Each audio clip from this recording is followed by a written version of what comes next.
Omar Kalusian, bonjour. Bonjour. Vous êtes le président de la société civile de Beni Territoire. Quel est l'état actuel de Beni Territoire?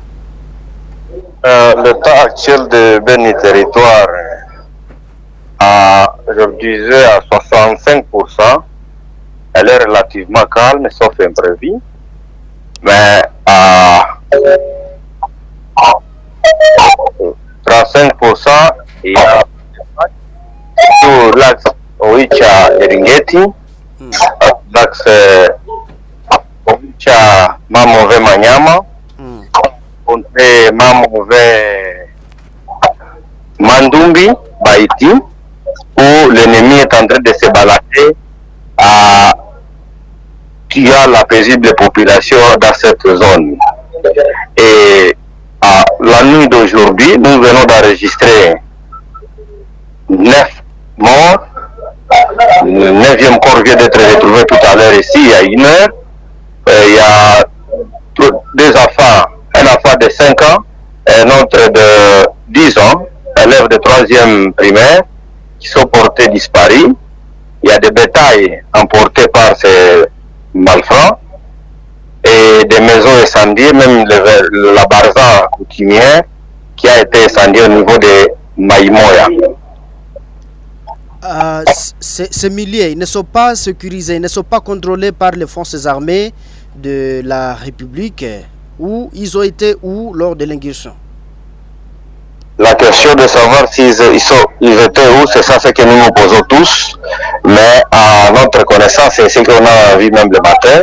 Il y a des militaires sur le terrain, il y a même des alertes qui ont été partagées avec les services de sécurité, mais nous réservons la réponse qu'est-ce qu'ils ont donné comme réponse après qu'ils aient été informés, c'est à leur responsabilité.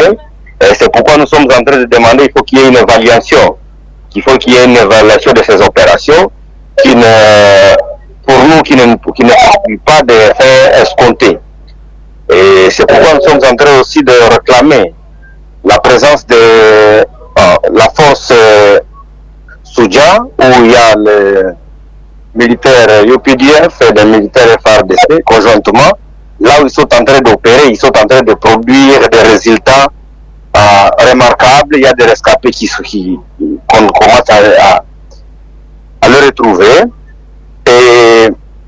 Mais quand vous voyez la zone dont j'ai cité, la zone Boicha, Kokola, côté Mamoven, Manyama, côté Mantumbi jusqu'à Mangina, c'est une zone qui n'a pas encore bénéficié de ces opérations, même de la présence de ces militaires UPDF FARDC.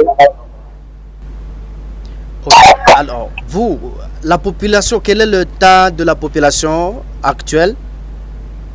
L'état de la population, à part être déplacée et victime, il y a encore peur ils ont maintenant encore développé la peur parce que cette incursion au niveau de Maïmoya fait succession de l'incursion qui a été à Kokola. Il y a encore l'ennemi qui a fait mouvement, il a capturé des cultivateurs. Voilà un peu ce qui est aux côtés de la population. Il y a quand même une psychose. Qu'est-ce que vous demanderez au gouvernement congolais, surtout aux militaires qui sont déployés dans cette zone? Ce que nous demandons au gouvernement, et surtout à ministre de la Défense, il faut accélérer le déploiement de nouvelles unités qui sont présentement dans ces entités, mais qui montrent quand même l'efficacité, parce qu'à l'heure que nous parlons, il y a cette nouvelle unité qui est partie à Brousse à la traque, à la recherche de l'ennemi.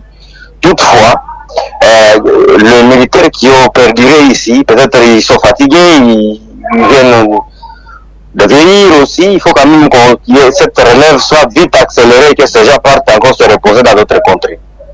Donc c'est vous qui demanderez même le départ des militaires? Ce n'est pas leur départ, mais ça s'appelle relève. Le départ c'est trop fort, mais relève des militaires en remplacement avec les nouvelles unités qui viennent, qui ont encore des souffles, et pour aussi reposer ceux qui ont longtemps perduré. Ils ont perdu leurs frères, ils ont perdu les autres, Et cette cause aussi au niveau de l'armée, ils ont ça à tête, mais si cette nouvelle unité pourra faire un pas de plus. Omar Kalisha, vous êtes le président de la société civile de Beni Territoire. Merci d'avoir répondu la chaîne de télévision Léon Joléo. C'est moi plutôt qui vous remercie. Au revoir. Merci.